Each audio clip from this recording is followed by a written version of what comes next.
feel safe and secure in the bosom of our family. But sometimes, that's where darkness lies. A golden child leads a double life. I don't know if we've ever seen a person like her. You'll stay or you'll go. A loving stepmother turns truly wicked. Seeds of hate just started to sprout deep down inside. And a sister's care masks heartless greed. There's a special place in hell for people who prey on the infirm. These deadly women don't travel far. Their victims are in the family.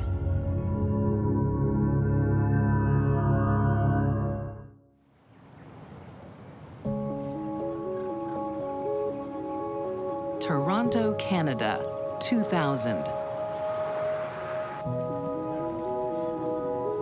14-year-old Jennifer Pan is ready to be named junior high valedictorian. How do you like your trophy? She was the top of her class. Her teacher said she was one of the best students he ever had. And her proud parents, Han and Bick, are counting on it. Jennifer's parents put tremendous pressure on her to achieve at a wide variety of activities. In particular, when it came to education, they were very, very firm on acquiring an education. It's my great pleasure to announce this year's middle school valedictorian. To Jennifer, the announcement is a mere formality. She believed that she was going to win. Rebecca Johnson. And she didn't. I'm so sorry. I thought it'd be you. Her parents want so much for their daughter, and she hasn't delivered. She was devastated. She thought, what's the point? All of this hard work, it's hopeless. It's a turning point for Jennifer. As soon as Jennifer got into high school, her grades started slipping. She didn't care anymore.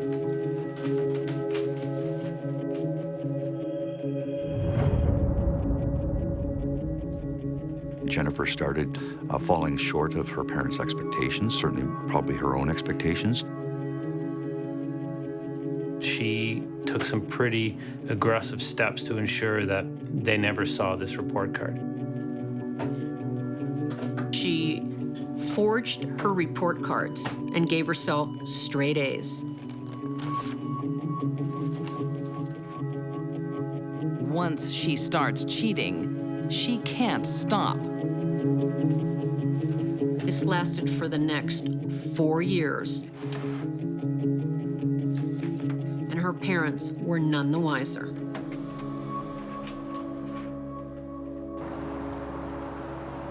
It's not her only secret.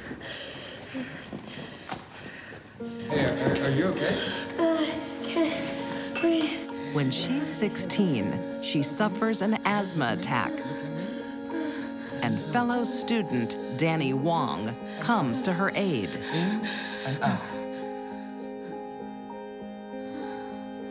It was Daniel that came out of the woodwork, so to speak, to help her regain her breathing.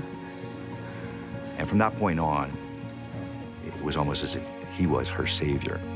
Her parents have forbidden her from dating, but Jennifer is smitten. Thank you for saving my life. Anytime. Jennifer fell into a deep and desperate love with him. Find me in the brass section.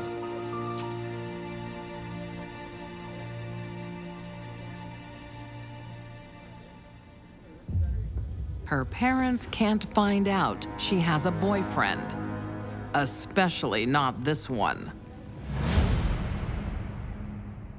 Danny Wong was a dealer. It wasn't as if he was just selling one joint, he was selling a quantity of marijuana. And before long, 2 secrets become 3.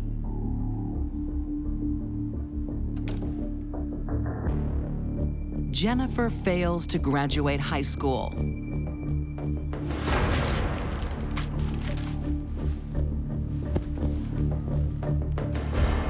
She solves the problem the only way she knows how. With her biggest lie yet. Mom, must we?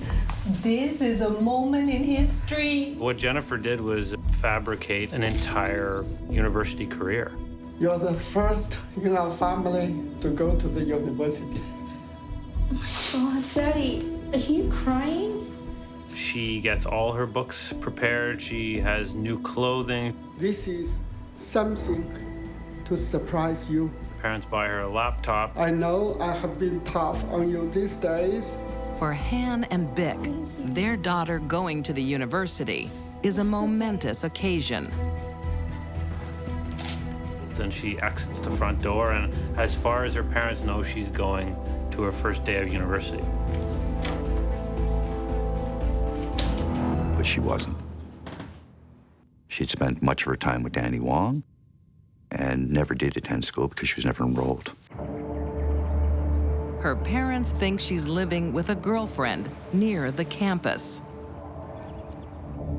She began leading a double life, spending many nights a week with Daniel.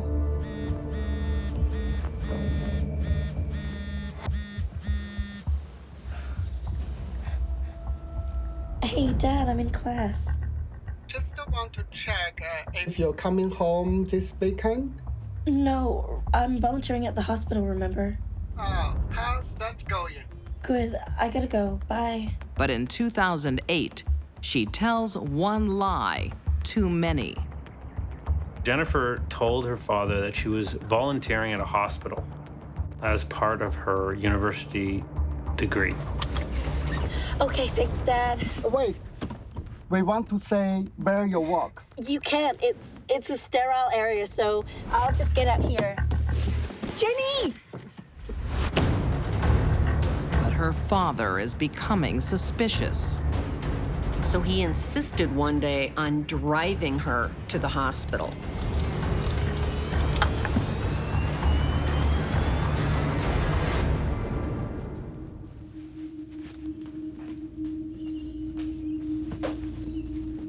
She bolted from the car and hid for 2 hours while her parents looked for her. Excuse me, our daughter is working in this hospital as a volunteer. So do you know where can we find her? Her name is Jenny. This magnificent tapestry of lies that Jennifer had woven for herself was bound to come apart sooner or later. I'm sorry, but as far as I'm aware, we don't have volunteers at this hospital. And it did. She has been lying to us.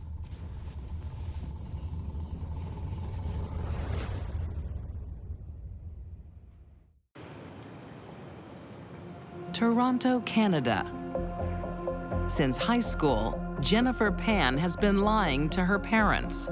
You have brought disgrace on this family for the last time. They blame her boyfriend Danny for leading her astray and ban all contact. But you have to swear.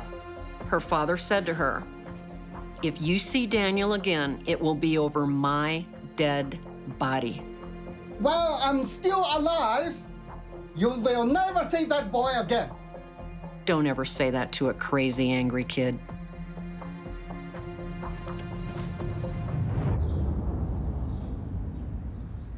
But lying comes naturally to Jennifer. She lived at her parents' house, and she continued to see Danny Wong behind her parents' back. She wants to be with Daniel without parental interference. She plans to speed up her hefty inheritance. Jennifer was the mastermind. She came up with the idea of hitmen coming to kill her parents in a grand, sort of phony home invasion. This is my parents' life insurance policy. We could be together if you found someone to do it. Danny Wong, in fact, given his criminal background, I've got someone. had known over time some people that he believed were capable of carrying out the murders.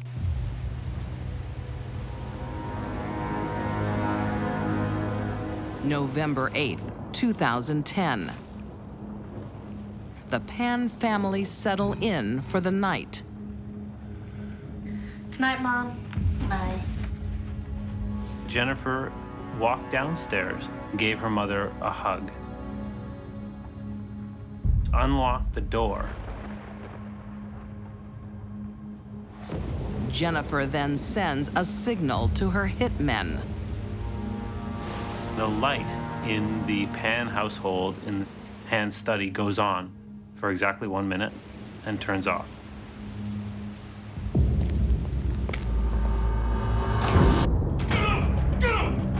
Minutes later, 3 men rush into the home. Vic has a man with a gun to her head. Get up! Get up! Get up! Get up now! Pan is rousted out of bed at gunpoint, where he sees his daughter. She was bound to a banister.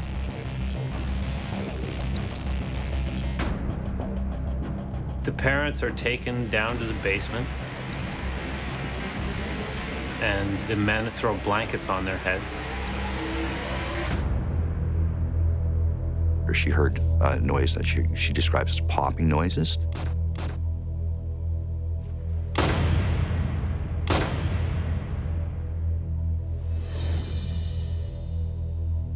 She shot multiple times.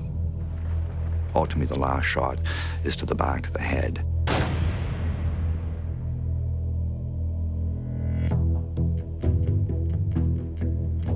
Jennifer begins the final phase of her plan, playing the distraught victim. Help me, please. I need help. Jennifer started calling 911 after the men had run out of the home. Please hurry. Help! Help! What she didn't expect to hear is her father rising up from the basement, moaning and groaning and screaming. Dad, are you okay? Help is coming. The bullet traveled through his face, down his neck, missed a very important artery. He ended up surviving. To find his wife of 30 years dead. Suddenly, Jennifer's plan goes off the rails. You could hear Pan on the 911 call, obviously moaning as he escaped out of the house. Han is rushed to the hospital in critical condition. Jennifer gives police her version of the events, but it will be some time before they can speak to her father. He was in a coma for days.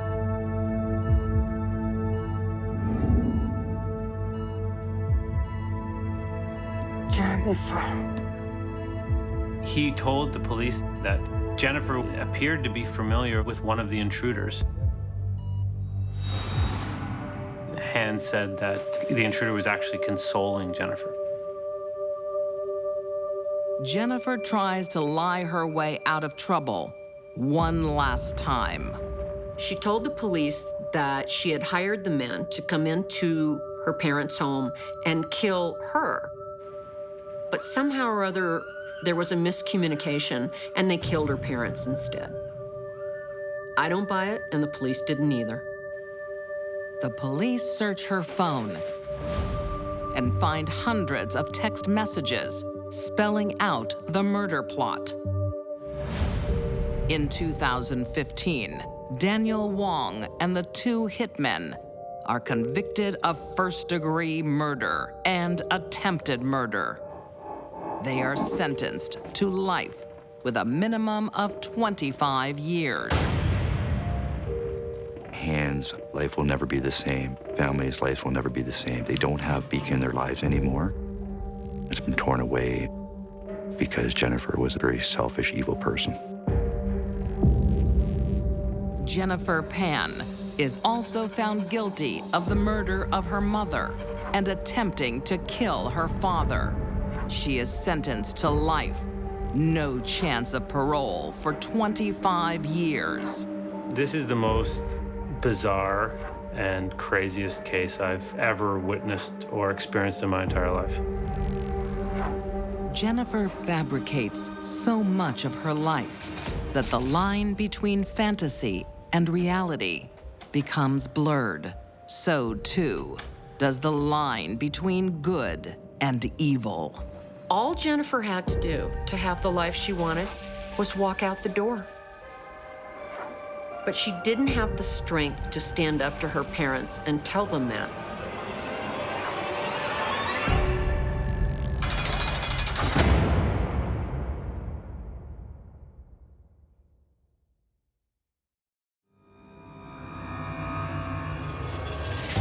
Envy is a curse. She just festered with resentment. This wicked stepmother There were plenty of warning signs. is conjuring A sad ending to a sad and desperate life.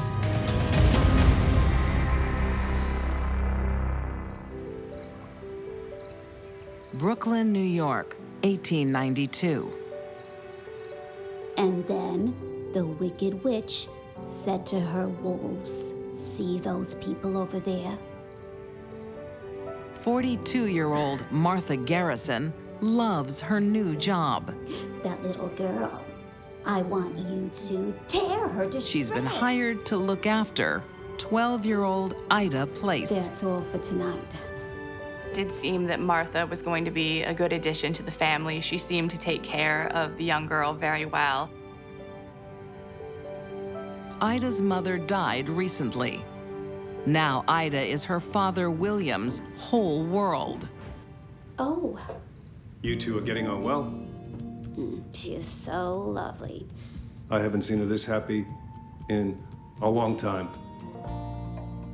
William Place was a widower. He was very successful, had his own business, owned a home in Brooklyn. Well, good night, Mr. Place. Good night, Maddie. And I think he needed that mother figure for his daughter, and he found that in Martha when she came to work for him. It's not long before Martha is the cornerstone of the home. Martha, have you seen my green necktie? It's in your top drawer, Mr. Place. No, it's not. Oh, yes, it is. Thank you. She was, by all accounts, a very meticulous and tidy housekeeper. Bonded with Ida and indispensable to William, Martha is sure she's found her place. Oh, don't forget your writing slate. Meeting William and being taken into his family was the best thing that had ever happened to Martha. And Martha isn't the only one thinking about her future.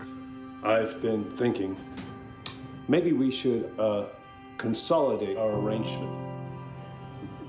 What I'm trying to say is, would you like to get married?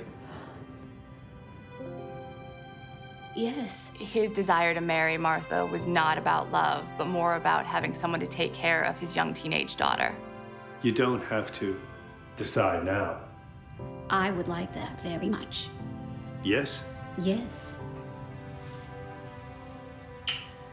Splendid.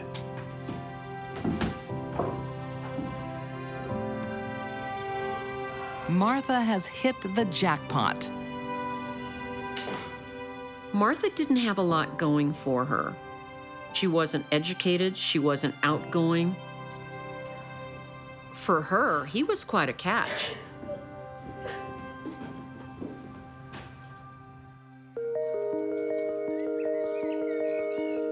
In the blink of an eye, Martha Place has turned from housekeeper to homemaker. She hasn't just married up, she's acquired a stepdaughter. And as Ida grows up, this little duckling is becoming a swan. She was beautiful, well-educated. She was engaged to a boy from a wealthy family. Her future looked bright. But there is no such transformation for Martha. How many times do I have to tell you? We serve from the right. She may have managed to marry the prince. It's fine. You're too hard on her, Martha. But Martha is still a frog. I have a mind to let her go. Maybe you should have trained her better. I beg your pardon? No matter what she did, no matter how her position changed, Martha was always the interloper, the outsider. Father, Edward's invited me to see the Nutcracker this Sunday evening. Nutcracker. It's a Russian ballet. Not only is Martha struggling to play the lady of the house at Carnegie Hall, she's now finding she has competition. La-di-da. You can go with Edward. Ida was growing up. She was mouthing off to Martha, the stepmother. And deep down, I think Martha started to realize that Ida was everything she wasn't. The more Ida blossoms, the more Martha withers with envy. I just don't understand why you have to spend so much time with her. Because she's my daughter? And I'm your wife. William wasn't paying her enough attention as a husband should a wife. Don't tell me you're jealous of your own stepdaughter. She was convinced that it was Ida's personality, beauty, and everything that was sucking the attention away from her. For goodness sake, Martha, she's my only child. He would engage in fun activities only with Ida. Amateur photography, long walks in the city, and Martha wasn't invited. While William and Ida are enjoying each other's company, Martha's only companions are loneliness and jealousy. Where do you think you're going? The seeds of hate just started to sprout deep down inside. To the kinetoscope parlor with Edward. Not until you finish your chores, you nut. She took out her rage mostly on Ida. We have maids for that. In fact, we have two. When Martha would give her a basic order, clean your room, make your bed, or do what have you, and she would get a little bit of lip from her stepdaughter. How dare you! Touch me again and I'll make sure you end up back on the street! It just further fueled the rage.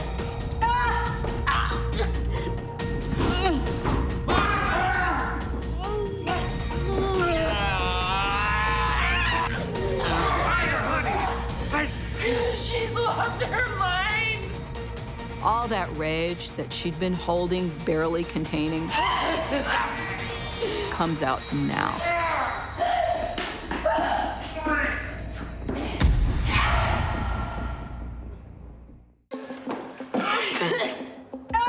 When it comes to evil stepmothers, 48-year-old Martha Place could be in the running for poster girl.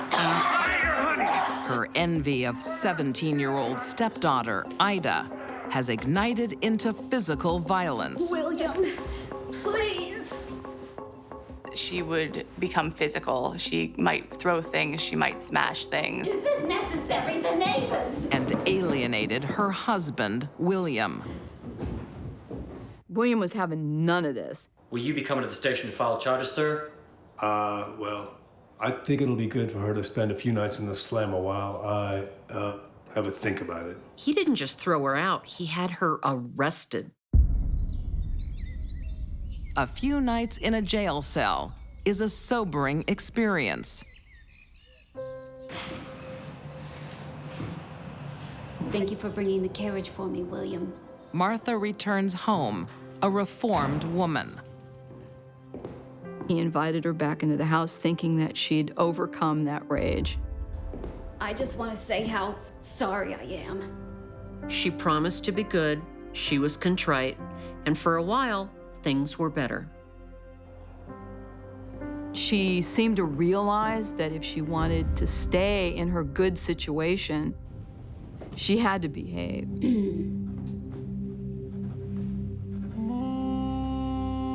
But there's been no magical transformation. It's the same Martha inside. It was just bubbling under the surface. and it wouldn't take too long for that shell to crack and break away. On February 7th, 1898, Martha's facade shatters when she finds her husband's will. If William died, his house would not go to Martha. It would go to his daughter, Ida. Drinking again, eh, Martha? You put the house in her name. That was the proverbial straw that broke Martha's back. You've been going through my papers. I'm your wife. And Martha felt that she had again been overlooked for Ida. The old Martha's been biding her time. And now she makes a roaring comeback. This anger became explosive. After William left for work, Martha went to confront Ida. Martha produced a container of carbolic acid. Get out! I'm not finished getting dressed yet. You just had to have the house as well, didn't you?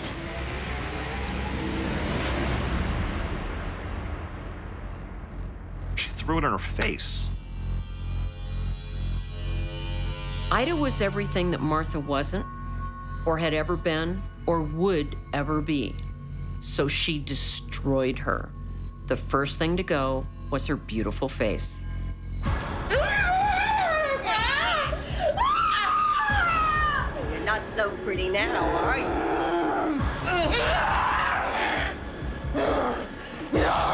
The two of them are grappling and fighting, and Martha was so filled with rage. Her strength had to have been immense.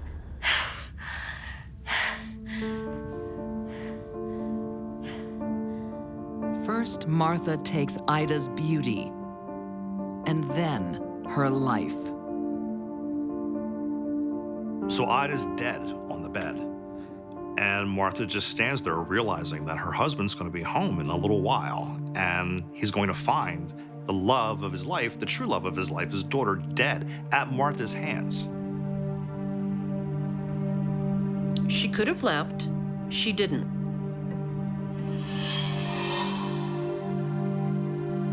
She waited all day long for William to come through the door.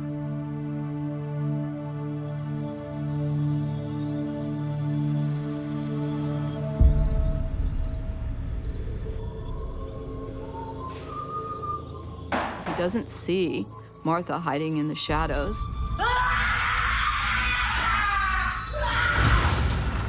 Martha comes at him and hits him right across the right temple.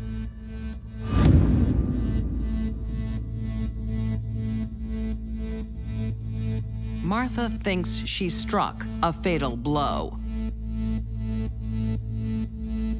But she's miscalculated. Miraculously, William is alive. William, bloodied from the axe wounds, manages to make it out his front door where his neighbor notices him and is able to call the police. Martha doesn't run and is happy to talk to the police when they arrive. When the police asked Martha about the crime, she admitted to throwing acid at Ida. She said, yeah, I threw acid on her, but I didn't kill her. Really? In 1898, Martha Place is found guilty of first-degree murder and sentenced to death. Martha was the first woman executed in the electric chair in the United States. A sad ending to a sad and desperate life.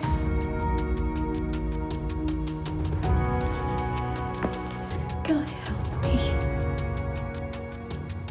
William Place trusted Martha to care for his family. In the end, she destroyed it. She ended up hating the two people that she was supposed to love.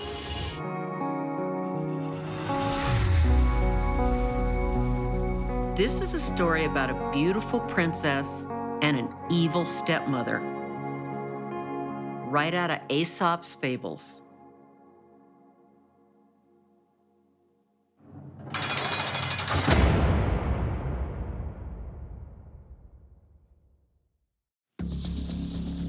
Brothers and sisters. I think he loved her a lot. They can bond. He had something to accomplish. Or bicker. Big, bad idea.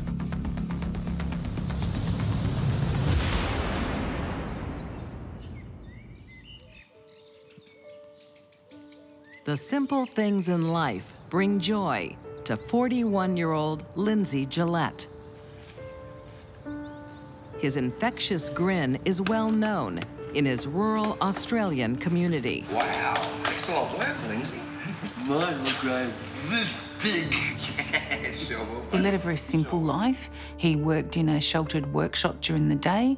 Hey, how's it going, Shane? Yeah, good. How you doing? Good, how's it going? Really good, really good. He's always smiling. Yeah, no, he's always... He wasn't so impaired that he didn't have a happy personality. I thought I forgot. Yeah, come, look at my Lindsay is happiest when his twin sister, Judith Senges, comes to visit. Good, that's a good one, yeah? She was involved in his care. She went to meetings about his care. Got your favourite? Come on, let's go. He loved seeing her. The siblings have a tragedy in common. Both are victims of separate car accidents. No, he's in heaven, remember? Oh, yeah. Judith is in constant pain. Lindsay is left with permanent brain damage. By the time he was 7, he was put into institutions. For many years, Judith has been her twin's custodian. I think he loved her a lot, and she took him out. And she was his only visitor. He didn't have anyone else. Judith has access to Lindsay's trust fund, worth nearly $130,000, set up to support him through his life. Finish that. She would claim $500 to $1,000 a month from his account.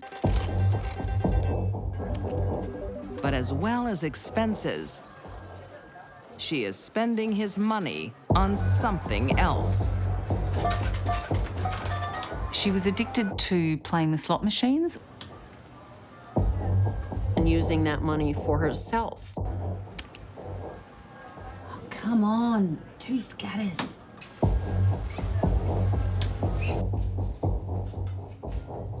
And she doesn't let her young children stand in her way. She would drug her children and so that they would fall asleep and she could go out and play the slot machines. Judith uses a powerful sedative called chloral hydrate. Which is now banned. It's a knockout drug. Okay, who wants hot chocolate? Oh, you take this one. It's got more chalky in it. Judy gave this medication to her 2 young children so she could go to the casino and play the slots.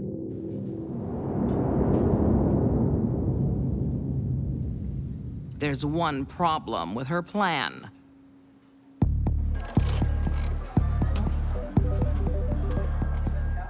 Oh, come on. Judith's losing. And her brother's trust fund is quickly shrinking.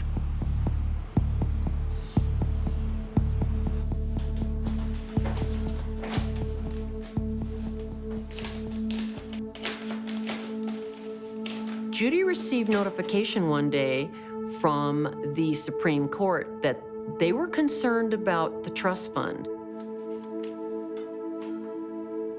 Capital was being eroded, and it had to stop.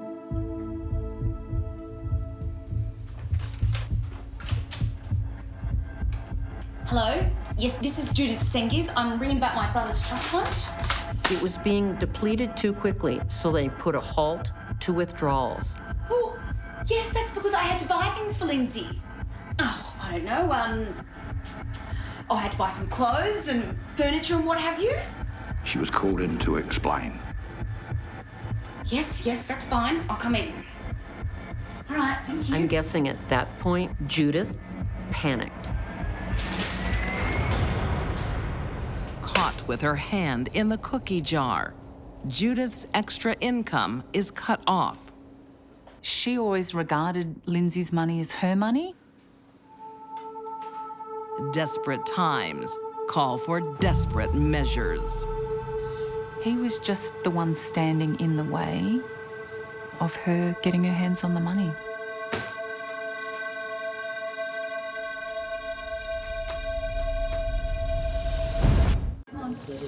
May 10th, 1994. Hope so. To the outside world, a loving sister, Judith Senges, is taking her disabled twin out for the day. Will we with lots of money? Hope so. Right, sit still. But she's planning something far more sinister. Her gambling habit is about to be exposed.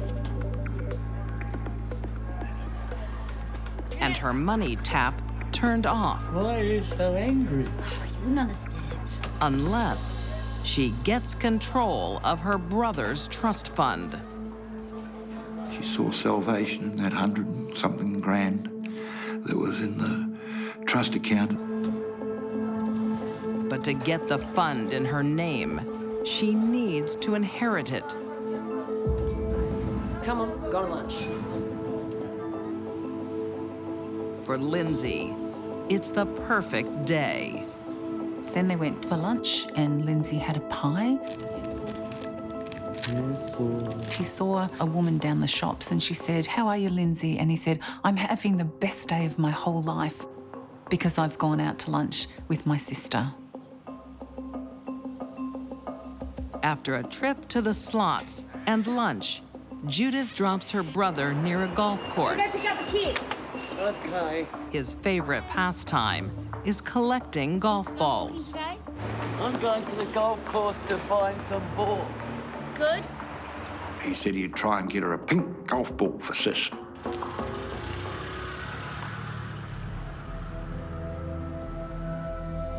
But the next day, Judith gets a call from the police. Her brother has been found on the side of the road.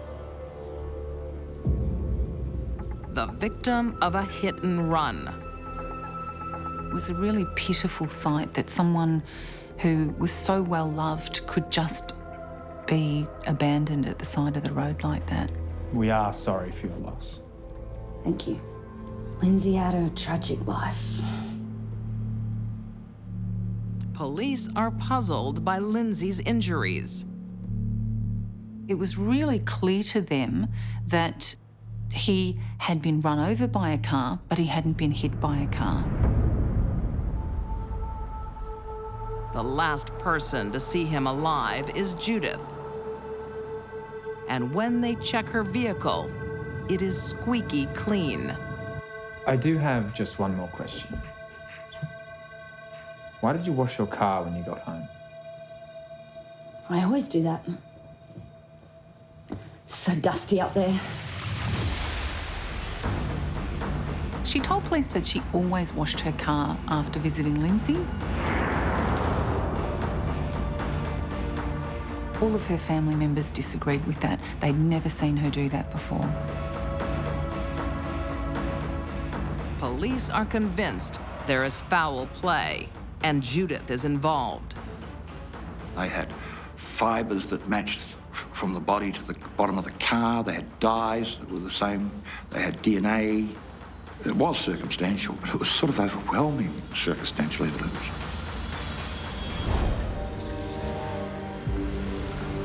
The evidence fits a scenario where Judith deliberately runs over her twin brother.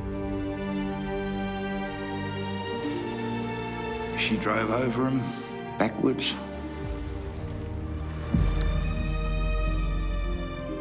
Not once, but twice. Boom. Boom.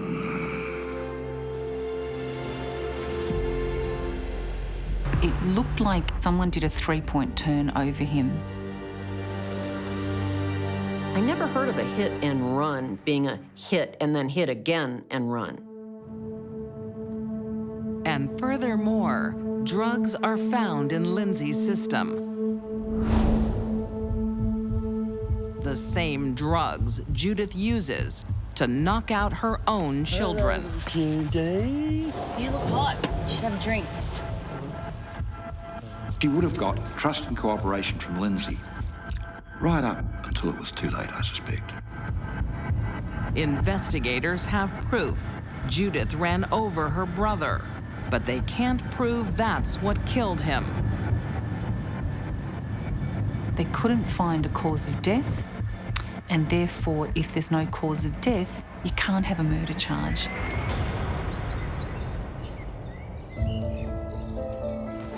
Her brother's dead, but Judith's charged with attempted murder.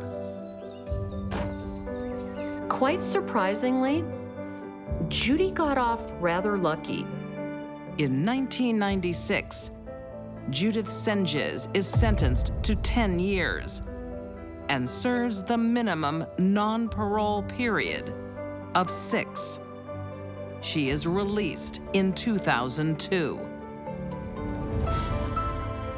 There's a special place in hell for people who prey on the elderly and the infirm. Judith's place is waiting.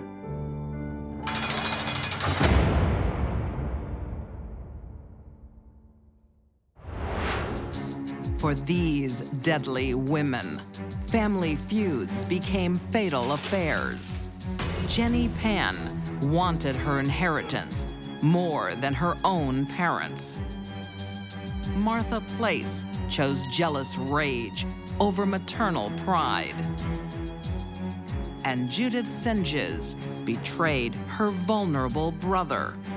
These 3 women struck close to home in the family.